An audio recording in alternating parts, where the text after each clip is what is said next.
You're here talking about nothing to do with politics today, are you? No, definitely not. Just to do with singing and tea and cake. So, Colin, tell us about the choirs. Well, the Laxey and Lonnon Community Choir has been going for about 7 years now, and we meet on a Thursday night during term time at Laxey Methodist Church at 7 o'clock. We sing for an hour. They sing and talk for an hour, and then they have a cup of tea and biscuit for about another half hour, and sometimes cake. We have all sorts. It is purely a community choir. Anyone can join, no auditions, so you're more than welcome. And the thing about this, Kerry, isn't it? It's so important because of that community spirit that Colin's talking about. It's not necessarily about the music sometimes, is it? No, I mean, I'm sure the members of the choir wouldn't mind me saying that it's not necessarily singing that's our forte. I mean, like, we sing and we enjoy it, but I mean, there's no audition, as Colin says, and it's all about just getting together and having fun, and everybody comes out feeling so much better, and it's just a great way to bring together all different ages, you know, and also you see, like, members of the choir, you know, people go through bereavements, they go through births, they go through marriages, they go through illnesses, you know, and like the choir is this constant thing in their life that they keep returning to week in and week out. And we were just saying earlier that we've still got the core members that started in the very first place, you know, that they're still with us. It's a lovely thing. So is there space for anyone if they do want to get involved? Absolutely, yeah. We're always looking for people. I mean, as I say, they don't need to worry about singing. It's the community choirs, as it says, we think it's just as important. I can mime. I could mime really well. You'd do that just for the tea and biscuit, wouldn't you? I would, certainly would. You. Do you know, something else that happens here every Wednesday evening is the Dog Club. So they meet here every Wednesday night. It was founded back in 1982. We were talking to Judy Brown, who's one of the founding members earlier. They have an annual dog show, which they have done for the last 20 years. It raises thousands of pounds for charity, not just animal charities. But if you want to find out any information about that, you have to have a dog, obviously. It's probably helpful. But they've got a wonderful Facebook page, which we will post a link to. We will do. It'd be so much fun to come down here and see that, especially the agility. I'm joined now by Christine Carter, who's here representing the Laxey and Lonnon branch of the Isle of Man Anti-Cancer Association. I believe a very special anniversary this year. We are 60 years old this year, yes. There's lots of celebrations going on throughout the island with every branch. So we've got a dinner next week that's going to celebrate it up at the Corn Mill. And but we're also having another pop-up shop which we have regularly, usually in the church, but this time we're in Buldrine Hall in July, and we just have fun when we're doing our fundraising, and we raise on average about £10,000 a year here in Laxey and Lonnon. So a very giving community by the sound of things. We couldn't do it without them. And I think that's the thing, isn't it? Is that you're clearly very active in this community, and everyone does seem to just sort of come together to support each other. Marvellous. We couldn't do it without most of the people in this room, especially the Reverend Joe, has been so good to us over the years. It's unbelievable. Yeah.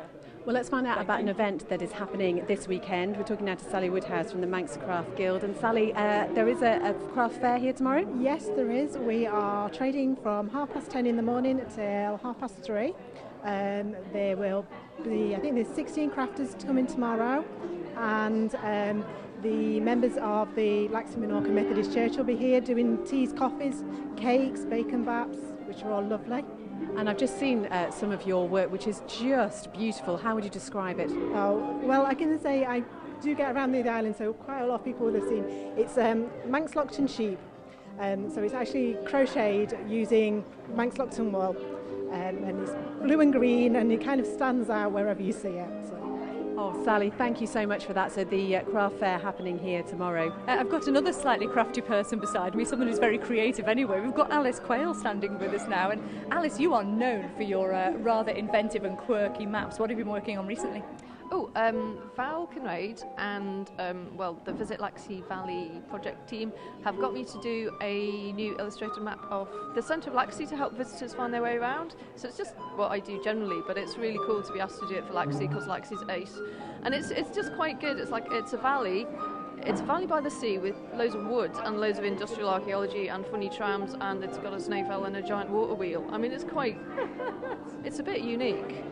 It is unique. Laxey's a unique place, and as you've just summed up there is so much to see in Laxey. So congratulations for managing to get all that in. Thanks, Alice. Another event that happens in here on a weekly basis is the Sketch Club. And if I can just squeeze myself in here, we've got Norman McKibben, and just tell us a little bit about the history of the Sketch Club briefly. Well, maybe it would be better if Katie told you, because she was one of the very first members. Oh, right, okay. So would you like to introduce yourself for us? Hello. Hello. So how did the Sketch Club get started? Well, quite a few of us arrived back in Laxey in 1964, and we met up at various things and discovered we were all painters. So we then used to go around the village and paint.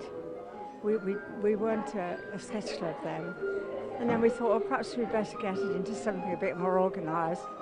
So we had a meeting and formed a sketch club. Norman joined us then.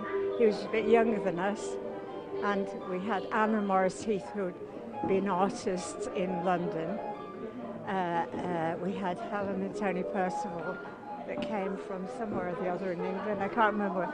Oh, and Rodney and Grace. Rodney lived up over the harbour, and he'd been an artist painting down by the boats in the riverside in the south of England somewhere. So it's got a fantastic history. We're going to do a special podcast after the programme, because it'd be great to get some more of the history of the Sketch Club and also how people can get involved. There's some beautiful examples here, Christy, of some work here, which you'll be able to see on the Manx Radio Facebook page. Absolutely lovely. And two of the things we've talked about a lot so far in the programme are the church itself. We're talking now about the Laxey Methodist Church, but also the youth of the island. And Fiona Cracknell, you kind of bring that together, the youth of Laxey, because you've only just recently retired, haven't you, from heading up the Laxey Youth Club? I have. I've passed on my mantle as youth worker in charge, having done it for 20 years, but still involved with it, doing supply work, and my son still helps out with the youth club as well, so I'm still very involved in it. But some of the children that you've spoken to from Laxey School are in the club. We have a thriving youth club in Laxey with over 100 children, covering from Baldrine right through to the Doon, Mackald area. They come along. We have years 4, 5 and 6 at Laxey School on a Friday evening, and then years 7 and over in the youth centre that we have in the village, which was the old doctor's surgery, doing a range of arts and crafts and sports and keeping them busy and entertained. So there's something for everyone. And is there space at the moment? Always space in the club. You can just turn up on one of the evenings. We've got details on our Facebook page, or you can send us a message on that, contact us, give one of us a ring. Yeah, always welcome any new members coming along, and they just have a great time. Ask any of them about it. Thank you very much, Fiona. Just a couple of minutes before the end of the programme, but I'm just moving towards the man who's described as the history man of Laxey and Lonnon, Andrew Scarf. I mean, it's fair to say you're fairly passionate about this area. Absolutely, indeed. Lived, breathed it. Lived here all my life, totally absorbed in the community and the history of it, yeah, indeed, yeah. Well, we're coming to the end of this programme. It'd be great to talk to you afterwards just a little bit more about the history, but the railway is something that's particularly a passion of yours. It is indeed. Well, two railways. One's my job at the Manx Electric Railway. I work in the engineering department, but also lead a very small team of volunteers who are quite anonymous, stay behind the scenes and do a lot of restoration work on the trams. We've just actually finished another one today, which has gone back, an old trailer, dates right back to the beginning of the line in 1893.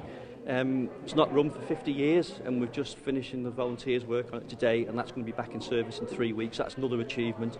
My other involvement railway-wise is the Great Laxey Mine Railway, and I've been in that since 2002, I think it was. It was a few years That now. really could be described as one of our hidden gems, couldn't it? The mine railway, unfortunately, yes, it tends to be a little bit hidden, and people don't seem to know it there, despite us advertising it, publicising it. They still seem to come across it and say, oh, I didn't know this was here, but maybe our advertising's not quite as good as it should be. Well, we were talking right at the start of the show about how Laxey is going to be promoted from now on, Christy. Yeah, the Visit Laxey Valley initiative seems like a really good idea to actually bring a lot of these things to light, so fingers crossed there'll be a lot more people using these railways and becoming more aware of the hidden gems. There is so much going on in Laxey, I have to say. I kind of want to move here, Beth. I know, it is one of those places, isn't it? And the idea that you could spend a whole day here, and it really does encapsulate so many different things about the Isle of Man.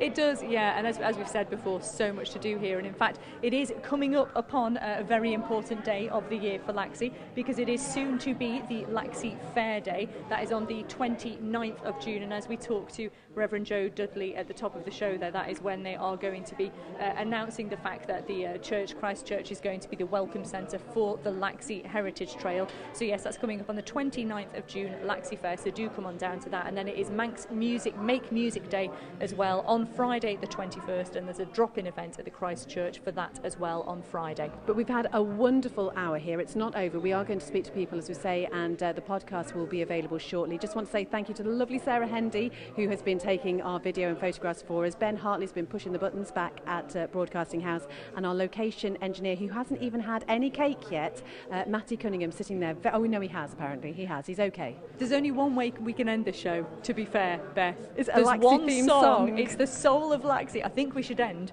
with Man in Folk and the Laxey Wheel. Obviously, we can sing along, no one else can, but I think we should let's just do it, and we'll just dance along. Okay, let's do it. So here they are. We'll be back on Monday. Hope you have a great weekend.